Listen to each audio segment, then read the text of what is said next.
What's up, Zoomers, TikTokers, and ladies who love nice guys? Today, it's time for another edition of Anime Talk, where we talk about anime, or actually, I just talk about anime, and you listen because I am just that interesting. By the way, this season was fucking stacked. Like, I don't think I can exaggerate how stacked this fucking season was. Like, there were a lot of freaking good shows this season.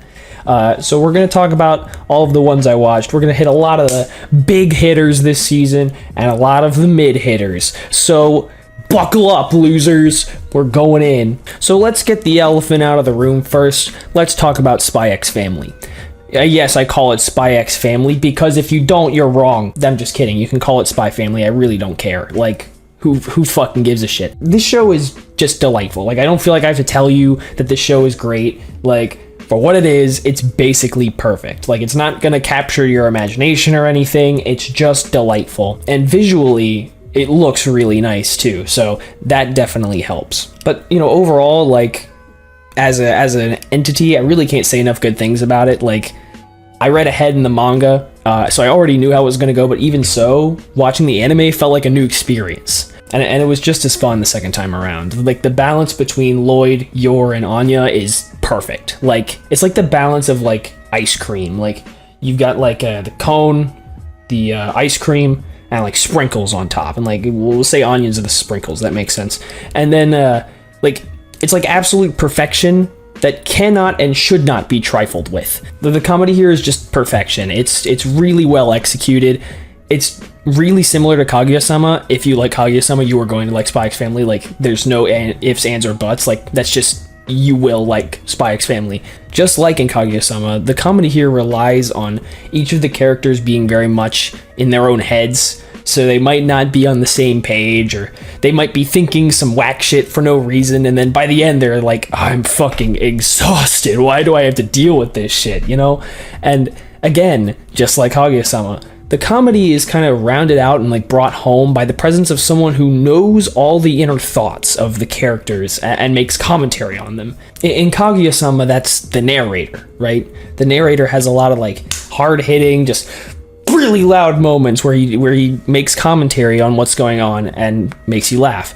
Like, but in Spy X Family, that character, that role is directly involved with the plot and with the other characters. It's Anya. So Anya's ability to read minds makes her the perfect connecting thread for most of the comedy in this show. Not to mention, it's just very cozy vibes. Like, you don't have to put a whole lot of thought or investment into the show, and the dynamic is very clear and easy to understand from the get-go. Like, the comedy isn't contrived. Overall, it's just a very grounded and fun experience. Like, everyone can get on board with spies. Like, who doesn't like spy stuff? You know, like, it's very solid premise just from the get-go. Out the gate, hits the ground running. It's just very fun. Like, there's not a lot of shows where you can say that watching them apply to get into school is fun, right? I genuinely can't see anyone disliking this show. I mean, I'm sure they're out there, but I mean, I really think this could appeal to anyone. Like, this is absolutely something you should show people that, like, you want to get into anime. Like, you can show mom and dad this and they'll love it, I'm sure. That is all to say, just watch this show. Like, if you like Kaguya-sama, you're gonna like this. It's an absolute delight from start to finish. The aquarium is honestly one of my favorite parts, but the whole thing is just delightful. Like, I don't feel like I need to say much about it here, and part 2 is happening in the fall, so we're in good shape. Insecure anime gatekeepers have met their match. Cute as hell, pink-haired girl boss. Now, Shikimori was delayed. We're not gonna hold that against it, but even so, Shikimori proves that there's a such thing as too wholesome. This one is not great. It's not bad. I mean, I did think it was very cute, but like, I don't know what to tell you about this. To be honest with you, I kind of think that the main characters here meet the absolute bare minimum requirements for rom-com protagonists, and the simplicity of that kind of sells itself. I mean, you don't have to try hard to get into this one. Like, it's just clumsy guy, badass girl, they do their thing, she protects him and sometimes seems like cool or whatever. I honestly think that the three main characters outside of Izumi and Shikimori, plus Kamiya, she's great as well. The others, those four are like really fun because there's not much to them character-wise. You get a very clear picture of them and their personalities from very early on, and the way they interact with each other, and the main two is straightforward and fun. I want to like Izumi and Shikimori. I do. I want to like them more than I do, but they're a bit boring. Like I said, the idea itself, like girl boss who protects her boyfriend, delightful. But in execution, it's kind of boring. Because when she's not doing that, they're just 15-year-olds having a really wholesome relationship, which isn't bad. But like, you could find better rom-coms anywhere. You know, like more interesting rom-coms with more interesting characters. Like, they're cute, but I know rom-coms can do better. But again, I guess because of the simplicity of it all, it's easy to get on board with as a viewer and just watch them do their thing. Definitely not my favorite rom-com. It's not bad, but you know, if I was a 15-year-old Japanese boy, I would probably love this shit. Don't you love it when the protagonist is literally just a huge asshole? It's great. Trapped in a Dating Sim is the perfect balance between a serious yet intriguing plot, well-executed comedy, decent characters, and a well-structured world and setting. It's the perfect intermediate incel watch. Pretty ladies, giant robots, good stories, solid world building, constantly expanding. It's got the whole 9 yards. I think what I like most about this show is that you kinda have to play the waiting game with it. It takes its time giving you a reason to give a damn about Leon, but when he does something awesome, it's worth the wait. Like, you only get a sense of what kind of character he is over time, because there's always so much happening around him that when he does his shtick of being an asshole and playing the villain, he stands out even more. He's refreshing as a protagonist in that, yes, he decides to duel the prince because he's kind of holds a grudge from his previous life. He's kind of just being a dick for the sake of it, right? But he can also be kind of frustrating in the sense that, hey, he's not taking the feelings of any of these characters seriously because he's still seeing the world through the lens of it being the dating sim that he played in his past life for his sister. Leon, overall though, is super easy to rally behind because he's so genuine all the time, and his like being an asshole shtick is funny, and it's a roundabout way of him being kind. He's being nice and doing nice things for people he cares about by being an asshole to others who might deserve it. One gripe I do have, and if you watched my previous video that addressed Trapped in a Dating Sim, the light novels, I've talked about this before, but I just need more of Leon hanging out with Livia and Angie, right? Because episode 11 has that super adorable, perfectly executed moment where Livia confesses to Leon while Leon unloads all the crap he's been feeling. You're the protagonist, you can't be with me, you've got to be with one of the love interests, that stuff. But like, you really have to give the show some points it didn't really earn to realize how big a moment that really is in the grand scheme of things. This is Leon finally rejecting everything that he had learned about the game, right? Because up to this point, he's been like, I have to use my knowledge of the game to get me to, to help me through all the crap that's gonna happen and help me fight back against Marie, who's fucking everything up. And then, but because of that, he hasn't seen the other characters, as more than just characters. It's like character inception. He hasn't seen them as any more than just the characters from the dating sim. He still sees them through that lens of they're just a game.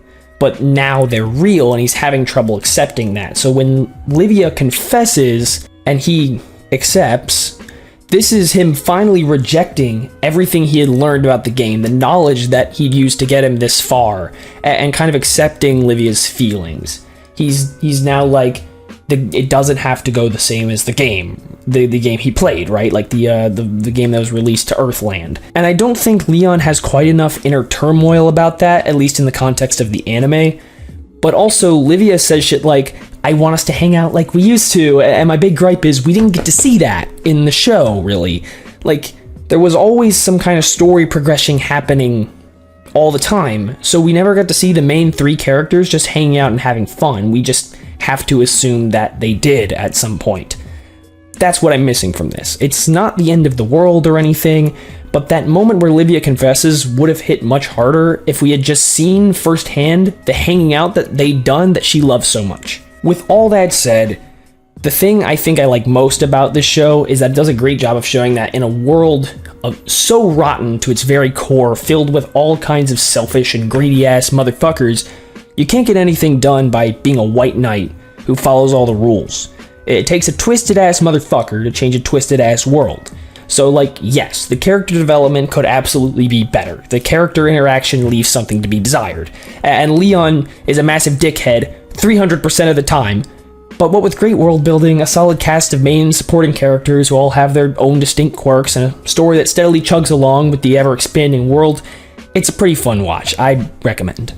Also, let's go, Mylene. I saw a comment on like one of the clips where Leon asked Mylene to marry him. It was like, Leon literally makes his enemy's mom fall in love with him. If that's not a power move, I don't know what is. Woo! MILF train, choo choo! Am I gonna get this right? The greatest demon lord is reborn as a typical nobody. Anime's nearly mastered the balancing act of, I don't want to use my brain, but I still want to be entertained with a story and characters that go beyond the fundamental level. This is a perfect example. It's not really anything special, but as far as casual watch fantasies go, it's quite nice. This isn't going to capture your imagination or anything, but as someone who's a light novel reader of this series, it's okay. It's alright. The contents of the first episode are actually nice. It's actually based on a bonus story from Volume 4, which I just finished, so it's not the same as what's in Volume 1. It really sets the stage nicely and presents Ard and Irina in a very straightforward manner, so you know what to expect going forward. The whole traveling to the past arc is where it kind of loses me. Like, it's not really mind-blowing up into that point. The whole, like, multiverse thing, where, like, Ard comes back from the past twice, like, another different version of Ard. But, like, this isn't Doctor Strange. Like, Ard from one reality travels back to the past. Ard, Irina, and Ginny also travel back to the past, but they're from a different reality timeline entirely. The two Ards cross paths, have like a 3-minute fight, done. No, we have to respect Lydia. We can't keep her alive at the expense of everyone else. Whatever. Like, the traveling to the past is fine because, like, hey, we get to see all of these characters that Ard used to live with. We even get to see Varvatos, which he used to be. So, like, there's like 3 Ards. Like, you know, we get to see Verda, the others, and Lydia, of course, who has been hyped up to this point. And she's like, it subverts expectations because, like, she's not actually this well-spoken, well-put-together lady who's Varvatos' best friend. She's a lesbian piece of shit who talks funny. Cool. It tries to, like, present that as, like, it's some big reveal, like, you never expected this, did you? But, it's not really a big deal. Like, who gives a shit? Like, again, the traveling to the past arc, like, has some good and bad things about it, but, like, the show up to that point was really just kind of meh. Like, there wasn't a lot redeeming about it. Like, I kind of wish Ginny's little arc, which could have been pretty cool, had lasted longer than 2 episodes, because she's kind of, like, really self-deprecating in, like, episode 2 or whatever. And then by, like, episode 3, she's just like, I'm gonna start a harem with you. Whatever, I guess. I just wish that had kind of taken its time, because that could have been good. And that's just like, well, it's functional. And in all fairness, Ard is not exactly the most interesting motherfucker on the planet. In fact, he's pretty damn boring. It kind of feels like we never see sides to him other than, I am composed and doing magic. Or, I am slightly flustered, but I'm still trying to make it seem like I'm composed. I mean, I wouldn't exactly call Ard an inspiring character, and, you know, neither are Irina or Jenny, for that matter, but it's kind of frustrating because it feels like in the books, Ard has, like, some semblance of personality, and then just never shows it. So that kind of comes off in the anime as he's just, like, has no personality, right? I think it's kind of the same as Kirito, if you'll allow me to make that comparison. Overall, it's not bad. It's probably right in the middle of reincarnation fantasies. Like, I mean, one of my favorite things about it is that it keeps the main cast relatively small. Pretty much keeps it between, like, Ard, Irina, Ginny, Sylphie, Olivia, and then like Lydia a little bit. There's not a bunch of women in Ard's harem for no reason. Like there's only a few, so it's easy to keep track of. It's nice that it wants to focus on its story rather than just fan service for the sake of it. And when I say fan, of course there is plenty of fan service for the sake of it, but when I mean like introducing more girls for no reason, and then they would not know what to do with them later. It's nice that the main cast is relatively small throughout the show, and I mean I can't say that there's no fan service for the sake of it, because this show is basically just a heaping helping of fantasy titties delivered right to your noggin. So take that how you will. Yo boy Kongming. Let's talk about that one. This show's premise is absolutely ridiculous, and yet it's awesome. Imagine me pitching a show to you, and the idea was, so like, what if an ancient Chinese warlord was reincarnated into modern-day Tokyo and then started helping a rising idol girl gain popularity by using altered versions of ancient Chinese war strategies to get crowds of people to listen to her sing? Sir, this is a Wendy's. You'd think they were kind of off their rocker, right? But it works, and it's fun. Eiko is one of the few anime characters that I've ever seen, just in general, who feels like a real person. Her personality's not exaggerated, really. She's just living her life as a passionate, hopeful young singer trying to find her way in the world and doing her best every day. I didn't think I'd be on board much with Kongming at first, but him being absolutely clueless about modern society really bounces off well with Eiko, a girl whose career relies very heavily on the use of social media and the like. He also just says exactly what's on his mind all the time, so it feels like a lot of progress is made in not a lot of time, specifically in the beginning of the show. So both our leading characters feel refreshing in the anime scene as a whole, which is really nice, and even Kabe plays into this. I think he's super relatable, like, especially for anyone who does creative work or just music in general. Like, artist block for musicians is definitely a real thing, and Kabe portrays it really well. Like, you can't explain it, it just is, like, there, and you have to get past it, like, by any means necessary. It's really well portrayed in this. One of the big things I was afraid of going into this is the romance aspect, and thankfully that was not an issue. They didn't force a romance on anyone. I thought they might, and they did not, which I'm happy about, because it would have been very, very awkward. And if you watch the show, I think you know what I'm talking about. I was really glad they didn't force a romance on Kongming and Eiko. It would have been very strange. It's not like I didn't want Eiko to have a romance because I'm in love with her or anything. Nope. But what I really like about this show is that it has this group of characters who are largely involved in their own little individual worlds that are pretty distinct from each other, but they all come together for a common purpose, which is furthering Eiko's music career. They use their unique skills to put their best collective foot forward and get Eiko's career off the ground. Even just watching Eiko practice or like performing on the street, it's all cute and charming. Like, I genuinely can't get over how cute this show was. Not to mention, it even has a pretty compelling narrative and a cast of all likable and distinct, interesting characters as a whole. Like, there's not much to complain about here. To top it all off, the way the show ends is perfect. Like, because it ends with exactly what the show built it up to be. Kongming uses his strategical prowess to brute force his way into helping Eiko's music career take off. Azalea too, I really liked them because I feel like they showed a side to the music industry that is very real, where shit is overproduced and the band themselves aren't creatively satisfied, but they make hella bank, so they live with it, right?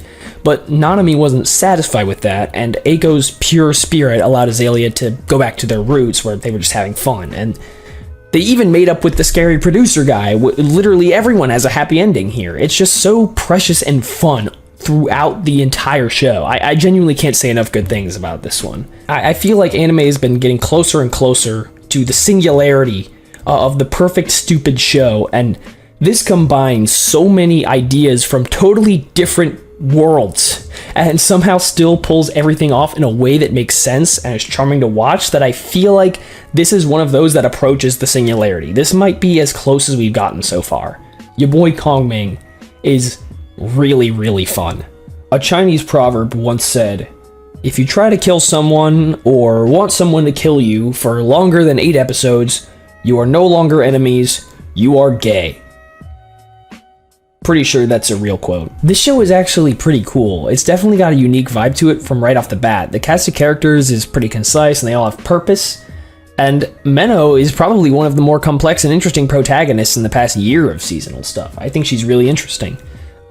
Whoops. There's a lot to like about Menno. She's consistent personality-wise, has good backstory, compelling motivations, and all the while, it's kind of hard to tell what she's really thinking. Like, does she really like what she does or not? Like, is it all just to repay her former master, you know? Like, whatever the case, her fighting style is super cool, and her dialogue back and forths with Akari are genuinely really fun. They play off each other really nicely. I remember seeing the introduction to this and being so thrown off my game that I, like, paused the episode and contemplated existence for, like, 10 minutes. Like, I knew the show was called Executioner, but wow, like, episode 1 really left an impression, like, because it almost looked adorable. Like, it was almost looked like it was gonna be really cute, and then she just fucking murders the little guy, who was, well, granted, he was about to go fucking batshit insane, but she fucking brutalizes that dude. He is dead. Aside from that, like, Akari's, like, fine. Momo is and the princess, they're like, sure, I guess. I think it's really the mystery behind Meno and Akari's, like, past or future that they may or may not share that really keeps you interested, right? And Akari's regression ability is wild, because as soon as the show, like, proposes the idea that, like, hey, Akari might have regressed a couple times to make that whole shebang go as smoothly as it did, you're kind of like, now wait a second. Because you never know at any point throughout the show, like, where and from what point of the timeline she's regressed from which timeline has she regressed from, how many times has she done it up to this point. Like, she continuously uses it over and over again, and the show never explicitly shows that to you except for a couple of times. So you're forced to, like, consider how much she's used it, and then, like, towards the end where it reveals, like, the pandemonium's like, oh, I got my pinky finger out because you used your ability too much, shouldn't have done that. And she can, like, heal herself too. Like, it's wacky. It took me a while to realize that the reason that Akari actually wants Meno to kill her is because that pure concept that she's used over and over is practically eating her alive, and, like, who knows the full extent of the effect it's had on her, right? It's kind of wild to think about, and the show never really tries to explain it. It's just left a mystery, which is pretty cool, honestly. Of course, like I mentioned, there's also the mystery of Meno having memories from, like, Japan or whatever that never gets explained. So it kind of leaves, like, a lingering thread that makes you want to pick up the light novels, which I'm not. But anyway, the mystery around this show and, like, a lot of the fighting sequences, like, it's really strong, and, like, the characters are nothing to write home about generally, but I do really like Meno and Akari. They both work really well together. Another thing that's fair to mention is the action sequences are mostly really cool. Like, there's some throwaway ones that are a bit rough around the edges, but when they actually try, the choreography and the animation looks awesome. Like, a lot of the fights here are really well done. The whole pandemonium thing kind of lost me. It was cool to see Meno and the princess team up for a fight at the end, but wow, I don't get it. Like, maybe I would if I tried hard enough, but that was really a little bit on the nose. Like, she kind of got out of a wall because Akari used her ability too much. I don't really get it. Should I? I mean, other than that, though, this show's gay as hell, which is cool. I like that. Let's talk about Love After World Domination. This is quite cute, actually. I mean, the concept isn't really anything crazy, or even really unique, but it's the tale of a superhero who falls in love with a supervillain, and they've both spent their whole lives being outcasts or just unusual, and this is their first experience with love, and they want to be accepted, but, you know, they have to put on the whole "we're arch enemies" act when other people are looking. It's, you know how it is. But I do actually think this show gets cuter as it goes on. If you stick with it, it does reward you, and there's plenty of scenes where Fudo and Desmi kind of do their own thing with their own allies, and it just kind of works to, like, show who they are as characters and how well their compatibility is. Did that make sense? You know, like, it's not always just those two, right? Like, there's a lot of side characters here, and they're all pretty solid. Again, nothing to write home about, but, like, a lot of the ways that Fudo and Desmi interact with the people around them and their individual allies, like, it works, and it shows, like, them being cute, and, like, this, I mean, I don't really have much to say about this one. It's just pretty cute. Like, this is a solid rom-com. Like, it's fine. And, it also explores some of the characters' past, and it's all pretty standard, but the romance moments are wholesome and cute, and, you kind of can't help but just get on board with everything, right? It's just generally fun and a little ridiculous. In that sense, it's a perfect casual rom-com for, newer anime fans. Really fun. It's very solid. I don't have much to complain about. I don't have much praise, but I don't have much to complain about. I thought it was fun and cute. It's really all you want out of a rom-com, right? Can we talk about a yellow gelato for a second? Woo! Ooh. Ooh. Where's my engagement ring? What's her name? Misaki? Misaki... something. I forgot. Anyway, Fudo and Desmi are cute. It kind of ends the way it started, so... take that however you want to.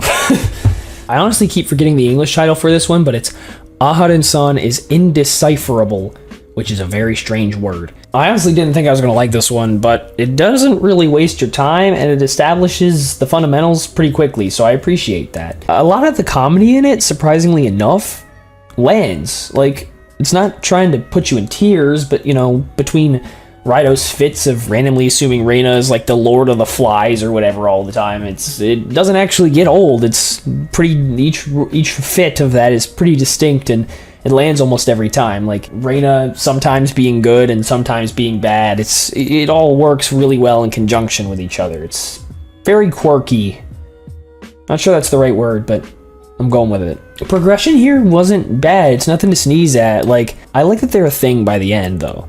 It's just a really wholesome romance, but that's not even really the focus of it. They're just having fun being high schoolers. It's actually somewhat charming, surprisingly enough. That said, there's not really a lot of substance here, but it's still rather cute. Naturally, it can feel pretty repetitive, despite the activities they do being mostly pretty distinct from each other, but it's alright.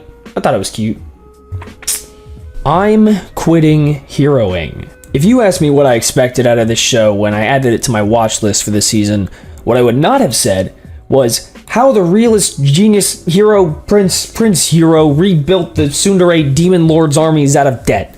But that's what it was, and honestly, I'm not complaining. The cast is nothing to write home about, but the pacing is nice. It starts small and kind of builds on itself, showing you what all the different characters are like as Leo works to help them accomplish things or just generally improve themselves.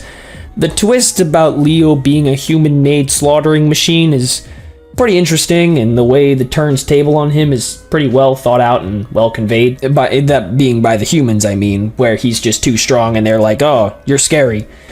It makes sense. There's even an episode dedicated to Fetus Leo, meeting and talking with a demon who helped him understand how he should live his life going forward. And you can look back on some of the stuff he did earlier in the show and see that all the ways he's grown personally have helped him solve the problems of the Elite Four or whatever. It's well done. I really like how in the early stages, Echidna comes off as a very typical tsundere, but over time you learn there's a whole lot more to her than that, and it's really nice. Just watching her have fun with the others is cavity-inducing. The twist at the end feels a little forced to me. Leo had been good up until the final bit where he tried to force the others to kill him. He'd never once really shown up to that point that his destiny or whatever to protect the world was affecting him in the slightest bit. And then he just goes Insano style at the end, literally out of nowhere. It was pretty obvious from the start that he wasn't actually evil and that he wanted the others to kill him so he could finally be dead. And being dead sounds epic and everything, and I guess it was made sense since he spent all that time with the others to make sure he could afford to leave the world to them, but honestly, I wasn't feeling it. It just didn't really make sense given how Leo has been teaching all the others to, live looking forward, and that's what the goblin or whatever demon guy said as well. But Leo's just gonna ignore that? It's such a weird thing because there's a moment in the last episode where Echidna is can't you just shrug off the command to protect the world like you've shrugged off every single other command that you had ever? And he's like, I never thought of that. And then he just does it. And that's it. It's resolved.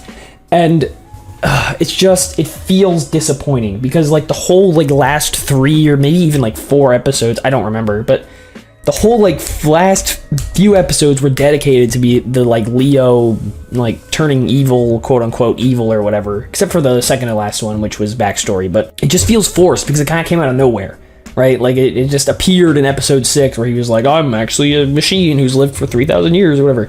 Like it didn't really add up to me. I don't really get it. I wasn't feeling it. Like, those episodes that were dedicated to backstory were good, and they made sense, and I guess, like, the story as it's presented, it's definitely compelling to an extent, and it explains Leo's actions. Like, yes, he wants to be freed from the prison that he was forced to bear, but it still feels kind of strange to me. I guess it's fine, but I'm a little iffy. I mean, overall, this turned out to be better than I expected it to be. You know, we've got some solid characters, decent premise, and good world building, and the way Leo interacts with the rest of the cast is pretty much always fun, so, well, aside from the last bit, but good stuff other than that.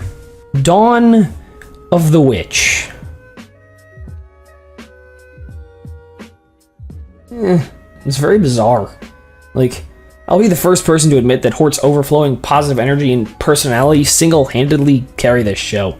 Everyone else kind of feels like they're in their own little world or just don't have enough going for them to make me interested.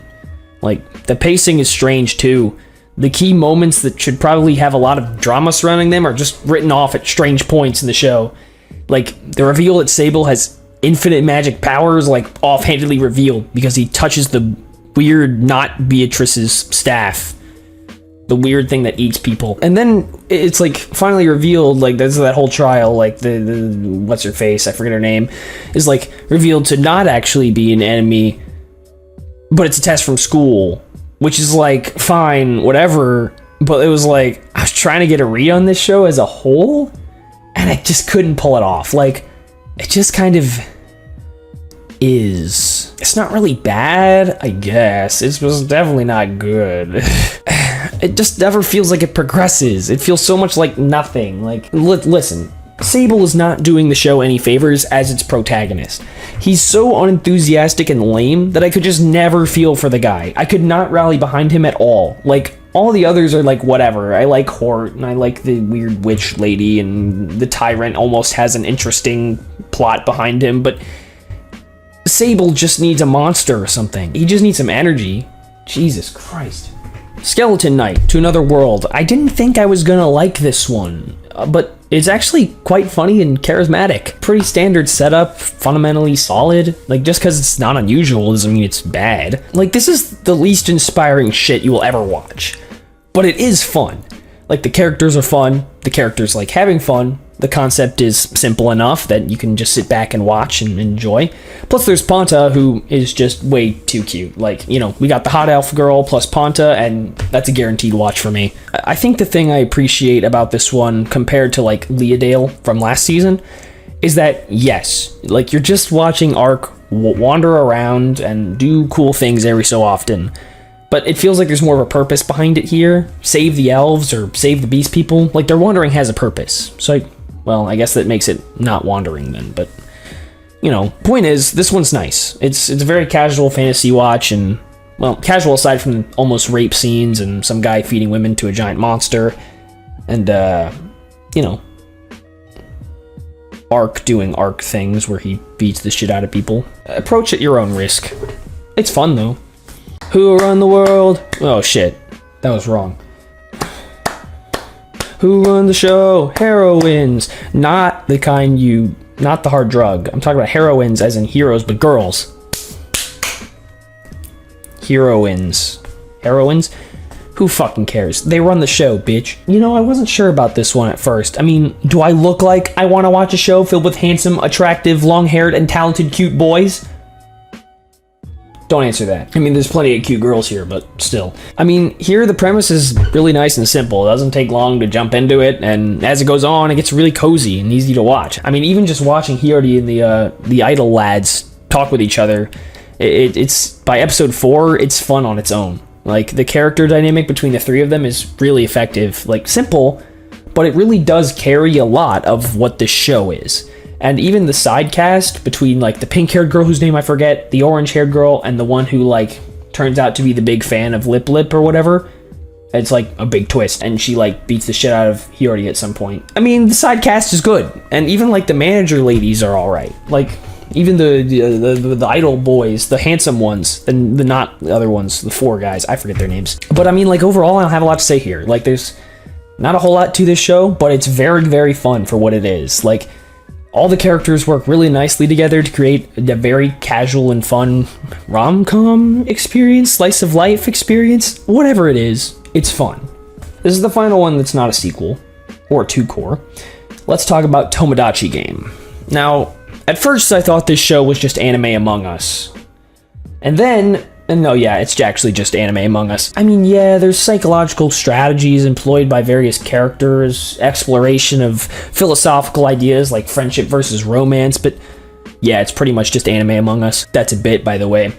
Around the halfway mark is when this one really gets good. I mean, I love me a good mystery show, right? And this one took a while to build up, but it really did pay off. Yuichi is so fucking cool.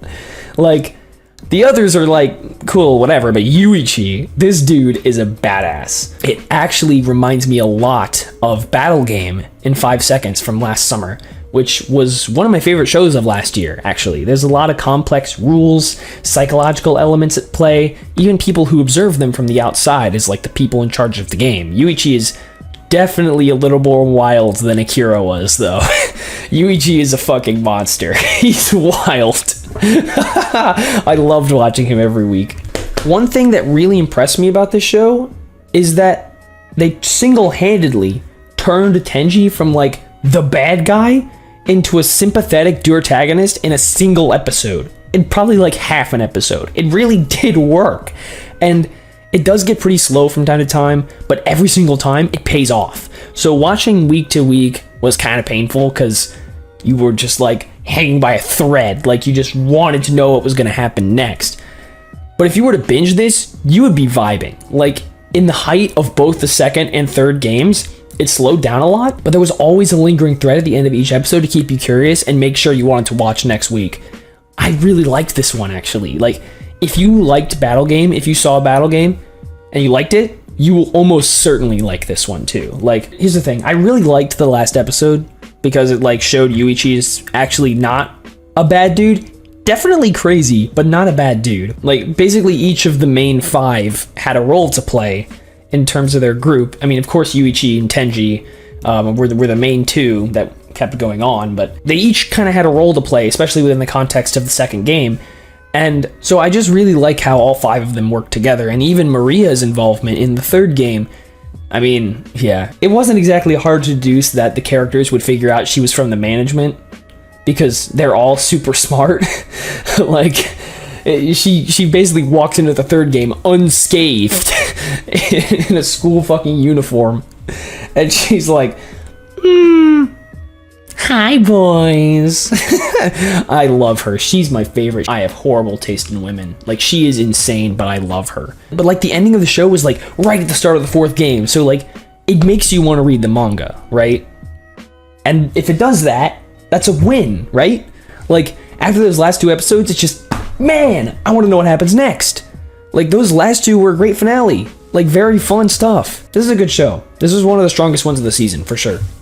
Alright, we got 1 2-core to talk about. Let's talk about Q. I remember seeing the announcement that this was going to be 2 cores, and I'm pretty sure this is literally the last show out of the almost 20 I planned on watching last season that I would have picked to run for 2 cores. It's not bad, but like, it's literally exactly what it says it is, and not much else. Like, I'm not sure what I was expecting, but it's literally just a bunch of cute girls going around and auditioning for roles in anime that don't exist. Well, and like doing a radio show, and like doing an idol group, doing plays. It's exactly as mundane as it sounds. It's cute, but I was kind of expecting something more like Selection Project from fall season, and it didn't quite hold up with that.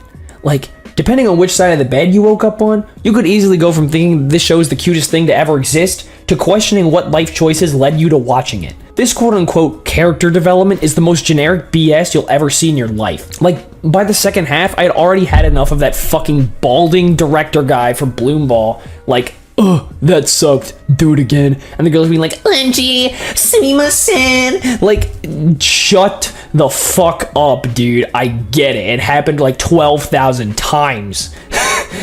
You get it the first 3 times. Like, shut up, do it again. From cut 97, page 394.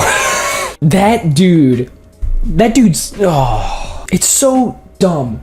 Because, like, it would be like some random shit would be hampering their acting. And, you know, the balding guy would be like, oh, that sucked, do it again. And then it would take, like, 15 minutes of, like, arbitrary bullshit. Or, like, their friends trying to cheer them up. Like, this is one person out of, like, the main 16, by the way.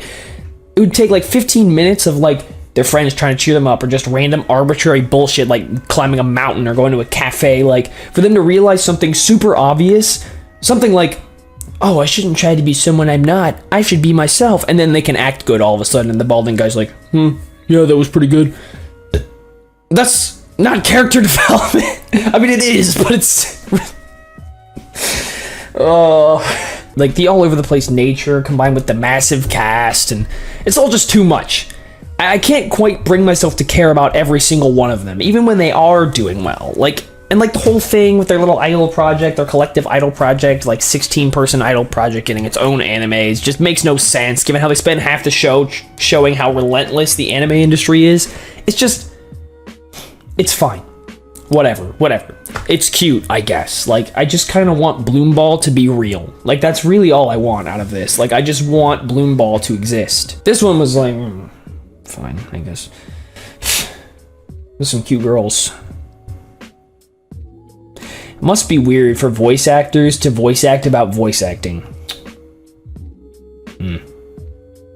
Bit wild. This is the first 2-time appearance.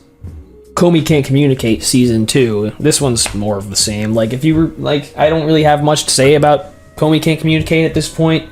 I feel like I said enough about it in the fall roundup. So if you really want to know what I think, you can go watch that. But it's more of the same this season. Because it was season 2, it could hit the ground running, which was nice. And, you know, like, what do I even say? Like, it's just more of the same shenanigans from all the characters. A few more side characters introduced here and there.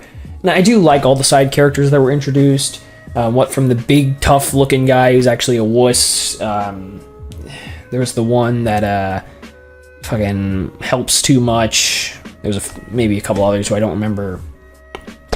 It feels like it's getting more fun to watch as the group expands on itself and they all start interacting with each other. And the obnoxious characters from last season, like, they've been dumbed down a little bit or are shown in smaller doses this season, which I appreciate. So, but nothing much of significance really happened here. I mean, the most significant thing was, like, Komi and Tadano giving each other chocolate, and then they're in the same class again for their second year. And that's about the progression of Komi Can't Communicate. 24 episodes in, and that's where we're at. Since I talked about this in the Fall 21 roundup, I don't really feel like I need to say much. I do like Komi Can't Communicate, though. It's very cute.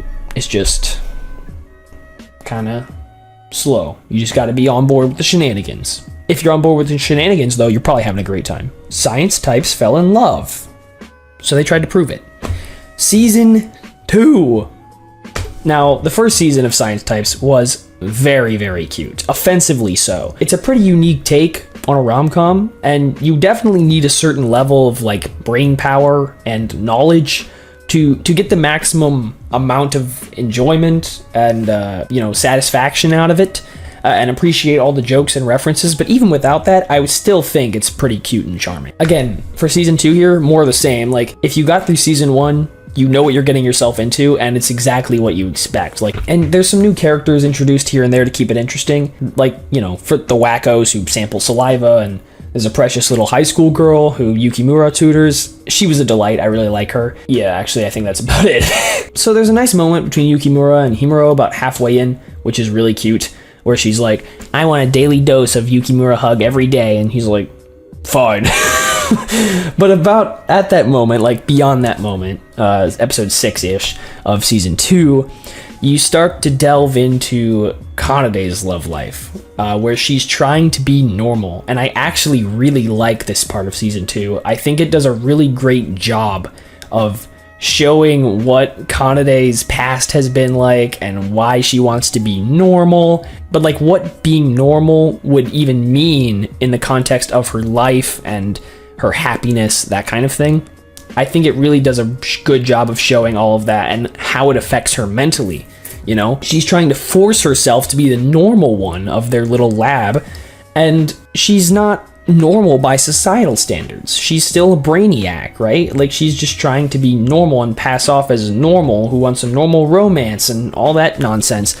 And then Yukimura is like, you can't do that, you won't be happy. And she's like, fuck you, and goes off crying to date some really sucky asshole who turns out to be a thug at the end. I was really satisfied with that. I really love Kanade, on a personal level, I mean. And so it was really nice to see that dude is actually a huge asshole. I was like, ooh! And then Yukimura, well, does he beat the shit out of him?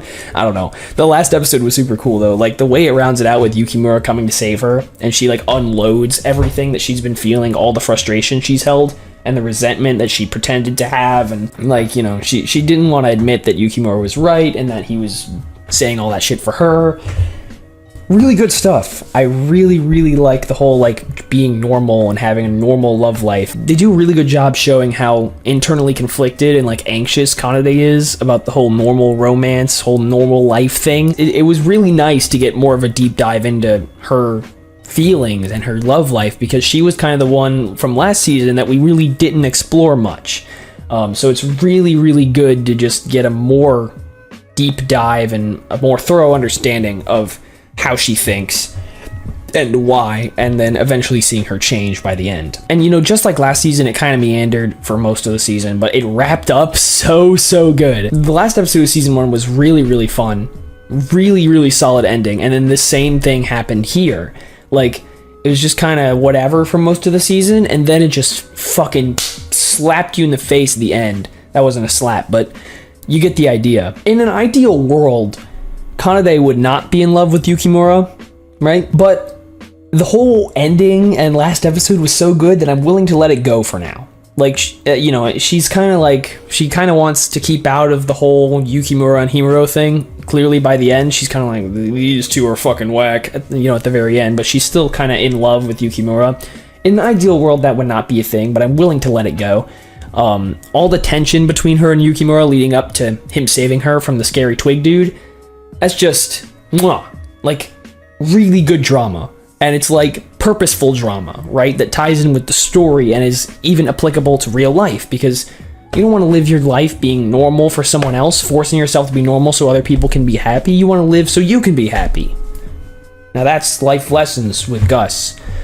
You shouldn't take my advice, though, other than that. But yeah, the show did the whole normal thing perfectly, because it's like, this show is about a bunch of motherfuckers who are not normal. Right? They're anything but normal. So it really does a good job of, like, integrating that theme of normalcy into a show that's like anything but normal. So it's really fun, fits into the show really nicely, and Kanade has just become such a more compelling character after that. Like, it did really well this season. I'm really happy with it, and I hope we get more down the line. Because, you know, overall, like I said, it meandered a lot, but, like, the comedy was really good. You know, more Kosuke and Enna. I like those two. Like, they're as like a little side romance. They're very fun. And Yukimura and Himuro are, as always, completely adorable. And, you know, Yukimura and Himuro, as always, are totally adorable. So I really can't complain. Like, you know, Kosuke is super funny. It's just a really, really fun show. Like, if you actually are into, like, the whole science thing, I mean, you only have to be a little bit into science, I assume, but yeah, really fun show. I really like science types. Big fan. So let's talk about the Demon Girl Next Door Season 2. This show, it definitely has a good sense of humor, but even more than that, it has a pretty unique charm to it. Like, a youthful, innocent charm, almost, that just kind of brings you along for the ride. The characters are downright adorable, and despite the stagnating plot and random shit they do for no reason, you're just kind of on board with it all because the characters are so fun. I mean, honestly, when you watch this show, you watch it for the characters doing a bunch of wacky shit that doesn't really have anything to do with anything. That's what you sign up for when you watch the show, and that's what you get. Even when they finally track down Momo's older sister, who they've been looking for since like episode 1 of the first season or whatever, and they find out that she's helping improve Yuko's condition, it still feels a bit strange and a bit rushed. Like she just kind of shows up, there's a couple of kind of funny bits, and then she's gone. I mean, I do generally think the comedy is a step up from season 1 as a whole, especially since we already had our major players and could just jump right in without having to establish much anymore, you know, hit the ground running, you know, just like Science Types and Komi-san did this season. But yeah, it's just more of the same, like Yuko, Momo, Mikan, even Ancestor, whose name I forget, Lilith maybe? They're all fun. They interact with each other very wholesomely, very adorably. It's very cute. Again, nothing much is accomplished this season, but they go around doing random shit, and they meet Momo's sister once. In Dream World. It's fun though, it is. Shield Hero, Season 2. They throw you right back into the fire here. I mean, when you watch another season of Shield Hero, you get exactly what you fucking sign up for, right? It's more Shield Hero. It's kind of slow sometimes, but they fight people, and Naofumi is a dick a lot. But that's what you sign up for. It does feel like it takes a little time to get going again, but once it does, you know, it's like talking to your best friend after 3 years of being apart, you know? It's like Shield Hero never left, you know? It just needed a little time to get going. I mean, even from early on, it keeps you on your toes, you know? What with, like, Lark and Therese and Glass being brought back, and then, you know, they're allies for a bit, and then they're gone, and then they're back and they're allies. You know, the other 3 cardinal heroes, the tools getting washed by a turtle. And then we got the addition of Kizuna, who's adorable. Raphtalia becoming the katana hero somehow, and then shit just kind of got all kinds of wacky. But the nice thing is there's a consistent goal lingering over the whole second half of the second season, and that's to defeat Kyo, which makes it feel like it has more purpose than it did in season 1. And I actually really like both Kizuna and Ost as additions to the party, however temporary. Like, they both serve their roles quite nicely. And actually, like, Ost dying was actually a pretty emotional scene. Like, one of the most emotional in all of Shield Hero. Like, it was actually pretty well done. But I think the star of the show of season 2 is Rishia. She was a very welcome addition, not just in terms of the color palette, but also in terms of her character and her development over time. I think perhaps her development went a little too fast, because she kind of like had this moment where they faced off against Kyo for the first time, where she was just kind of like, I'm actually not a scaredy cat. I'm gonna beat the shit out of you, you bitch. And then she does it. And then she kind of goes back to being less of a scaredy cat, but still a little bit of a scaredy cat. And like, you know, she's still reserved and all that. But like, I really like how she grows from start to finish. And the bit in episode 12, where Naofumi gets taken over by the Rage Shield and says shit like, man, why am I burdened with this bitch who only wanted to get into Itsuki's pants? And she's like, you finally told me how you really felt. Like, that, she got thick skin for that. Like, that's growth right there. If it was episode 1 of season 2, she would have fucking cowered away in fear. But yeah, Kizuna's a really fun addition. I really like her. The whole searching out Philo and Raphtalia after they go into the other world where Glass and them are from. Very fun. I really like seeing Glass and Lark and Therese all working with Naofumi and company. It's a really nice change. And Kyo is just such a huge bitch that everybody wants him dead. So it's like, cool. The last fight, though, it has to be said, is definitely disappointing. You could say it's a good character moment for Naofumi since he finally overcomes the whole rage thing, theoretically. But it's still, like, shouldn't there have been more of a fight? Where was the fight? It was just like Raphtalia and Philo grabbed onto him, and then he was like, I'm gonna kill you! And then the shield like lights up, and then he's dead. Kyo is, that is. Kyo dies. It was a bit crap. I don't know how S.H.I.E.L.D. did that. You take what you can get around here. You know, overall, I mean, like, pacing was all over the place. You know, characters leaving and entering the fray at seemingly random times. Few airstrike shields, you know, few more waifus to add to the list. Pretty much Shield Hero doing Shield Hero things. I got what I signed up for. I might have even got more than I signed up for. That's a win right there, baby. Okay, Kaguya-sama, Season 3. Ultra romantic or whatever. I'm gonna be the first to admit that Kaguya-sama didn't hook me at first. When I got through the first season, I was just like, well, okay, but we still didn't really make any progress, and these characters are still just kind of whatever.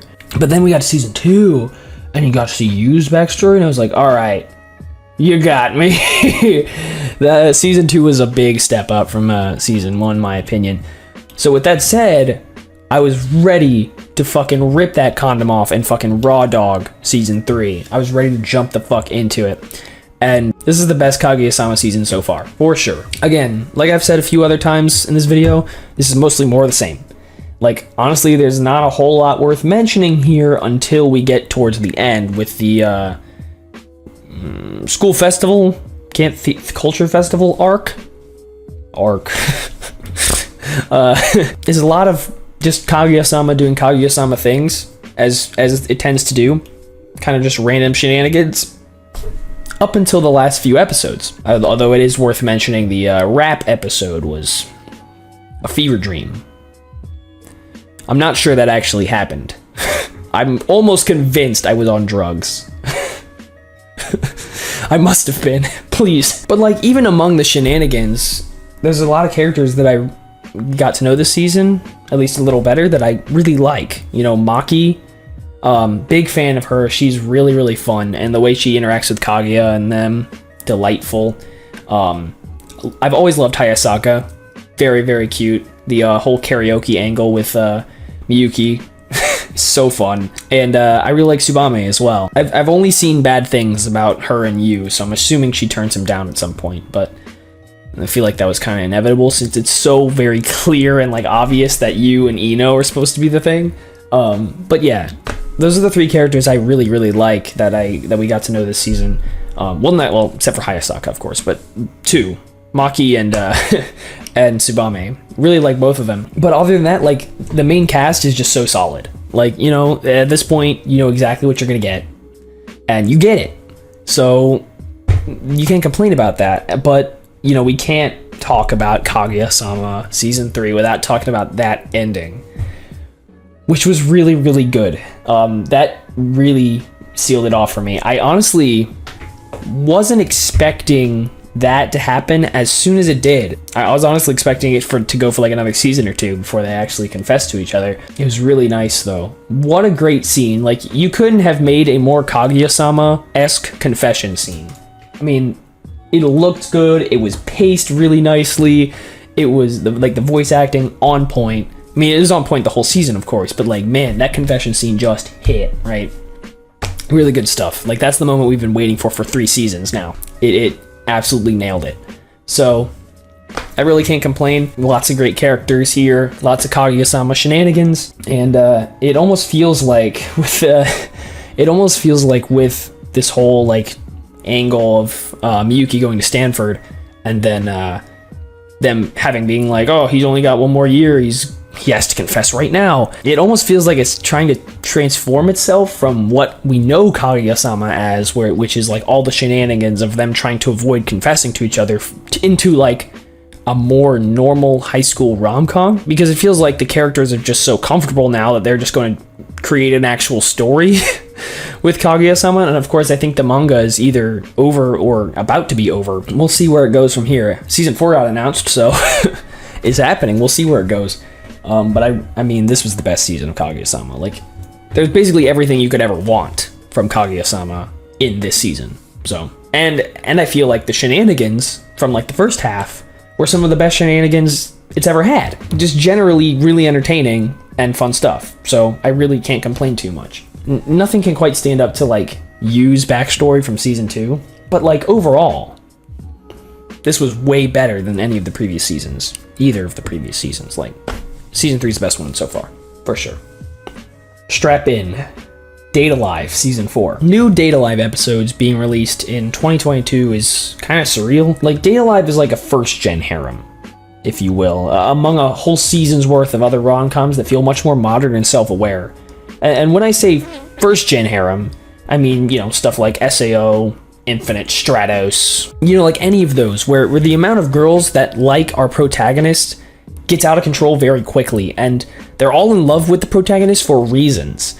And there's so many girls that the story doesn't really know what to do with them all. I'm honestly surprised Date A Live's persisted for this long. Like, that's not to say I don't like it, but I wouldn't say I do like it either. Before I go on, I think it's fair to mention that the visuals of the season are great. I didn't know until recently that all 4 seasons have been animated by different studios, but the vibe of this one is great visually. I'm a big fan of visuals this season. Looks really nice. I also feel like the atmosphere and the humor has improved in this season. Feels like it's started taking itself a little less seriously, which actually makes it infinitely easier to stomach. It really felt like it took itself way too seriously in the previous 3 seasons, which kind of just made me laugh. Like, the 3 different arcs we have aren't too bad. I think Kurumi's at the end is the best one. Keeps you on your toes, right? Like, you know, the first arc is like them making a manga, I guess, and they fight Nia. Mukuro, who's like in space for some reason, wants only a monogamous relationship, which obviously in Date A Live is unacceptable. And then there's Kutumi. We actually get to explore her backstory, and I, you know, just like everybody else, I think Kutumi is the best character in Date A Live, hands down. Getting to explore her backstory a little bit, see how she became a spirit in the first place, and like all the shit she's been up to, as in saving Shido like 200 times or whatever. It's pretty good stuff. And you know, the honestly one of my favorite moments from this season was like when we saw the one copy of Kurumi who like popped in for that one OVA where they went on a date. That got a pop out of me. I was like, whoa, I know that one. That was like one of the best moments. And she was like, oh, we have feelings for Shido, and Kurumi's like, no, we don't, I'm a tsundere now. Whatever. And it just feels like it started taking itself a little less seriously. It feels a little more self-aware this season, which is good. I think Date A Live has always been kind of all over the place, and that definitely holds true here, right? Because, you know, the manga, between Nia, Mukuro, and Kurumi, it's definitely all over the place. And I get it to an extent, but like, in the manga arc, the first like 3 or 4 episodes or whatever, they're trying to seal Nia by like making the manga or whatever. And then at the end of that arc, the evil dude, whose name I forget, shows up with his 2 little women in tow, steals Nia's fancy book or whatever that can see the future, or whatever it does, and then leaves, and nothing comes of it. Like, that's it. That's the end. They don't give chase to him.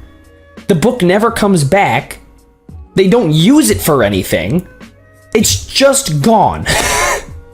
And, like, I get that they probably don't know where that guy's hideout is. DEM or whatever. Like, they don't know where their hideout is, so they can't really give chase. They have to focus on sealing other spirits, which is fine, but seriously, it feels like they should at least try to pursue that, because that's a powerful item, right? Don't you guys care about it? Apparently not, because she's not a spirit anymore. I don't know. I don't get it. It just feels strange to me. Like, literally, they steal the book, they run away, and then by the next episode, they're getting Mukuro down from space. They're like fetching her from space, and like, I'm like, all right. So we don't care about the guys who mugged us. All right, well, fine with me, I guess. Again, I also don't like the main cast is already like 10 characters and constantly growing. Like 10 women who all have a crush on Shido for some reason. It just keeps getting bigger. They don't know what to do with them all. Like it constantly feels like it's jumping to weird places for no reason and introducing more girls to the main cast for like no reason other than just to like make sure that every single person who watches Date A Live has like a comfortable character that they can say is like their best girl of the show. Like everybody has to have one. Like there's like 12 of them now or some shit like that. Like it's so many, and it just feels like there's not enough space for them all. Like some of them, like Toka and Origami, will like do kind of important things sometimes, like they'll get into fights or whatever, and then the rest of them will just like put their hands on a sphere and pretend they're being useful. Like they just don't have enough space for this huge main cast they're trying to keep around. It's just too much. Like, the story isn't really inspiring. Like, I can't get myself invested in the bad guys at all, because they're just, like, kind of here and there. Like, I don't really care about, like, the trials and tribulations that are going on, because I don't understand. Like, it never tries to make me understand. It just, like, happens. it's frustrating. Like, even if I wanted to understand, I would probably still feel underwhelmed, because it's just like, so DEM are gonna send these crazy spirit girls who are like all copies of each other and gonna say weird things in my left and right ear. And they're gonna send them after us sometimes, but not all the time. And like, sometimes we're gonna be left to our own devices to make chocolate or whatever. But sometimes the guys are there to attack us, but then other times we gotta like make a manga or something. Like, there's no consistency to it. It annoys me. But another big part of why I'm so iffy on Date Alive is Shido. If your main character is just incapable of leading a cast so big as this one, it's doomed. And Shido is only good like 20% of the time. Like, he just comes off as a generally inept moron most of the time. And like, you'd figure that this would make the times where he's actually cool pay off, but they just don't. And it just makes me think, why can't you be like this in every other situation where you looked like a tool? It's bizarre, and it's frustrating. Like, he's literally such a first-gen harem protagonist. He's fucking Shido, Ichika from Infinite Stratos. Fucking list them off, bro. They're all the fucking same. He just looks like a tool all the time. And then sometimes he's cool. But, like, you're just like, why couldn't you have been cool the last time you looked like a tool? Like, I don't get it. I don't understand. I don't want to understand. Like, the main cast, like, each individual one, like, during the arcs where they're, like, being rescued by Shido, they're, like, interesting and, like, compelling to some extent. But, like, when they're just hanging out amongst the rest of the women, they're just, like, whatever. Like, I just don't care, right? Like, each individual arc, like, you know, if you go back to, like, where Kaguya and Yuzuru is a good example, like, when Shido is focusing on rescuing them, they're, like, almost compelling. But now that they're just hanging about and not doing anything, it's just like, I don't care about them at all. It's not do anything. It's just too little story and too many characters. I don't get it. It doesn't make sense to me. I mean, it's more of the same here. I've kind of gotten to the point where there's just so much convoluted bullshit that I can't keep track of it all. So it all feels muddled and bizarre at this point. I mean, like, at what point do you say, yeah, all right, that's enough waifus, we can do the story now? Like, literally the most hyped I ever got this season was when Kotori actually crunched on her lollipop instead of just sucking on it. That was actually kind of awesome. Well, I hope you guys enjoyed. I sure didn't. Still, I reviewed 20 shows. There's only going to be more next season. But hopefully it won't be as stacked, so I don't have to say as much crazy shit about each one. I'm mostly concerned about, like, Classroom of the Elite. That one scares me. What am I gonna do when I have to review Classroom of the Elite? I'll probably cry. I'm still gonna do it, though.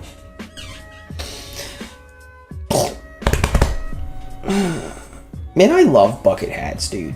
Shit.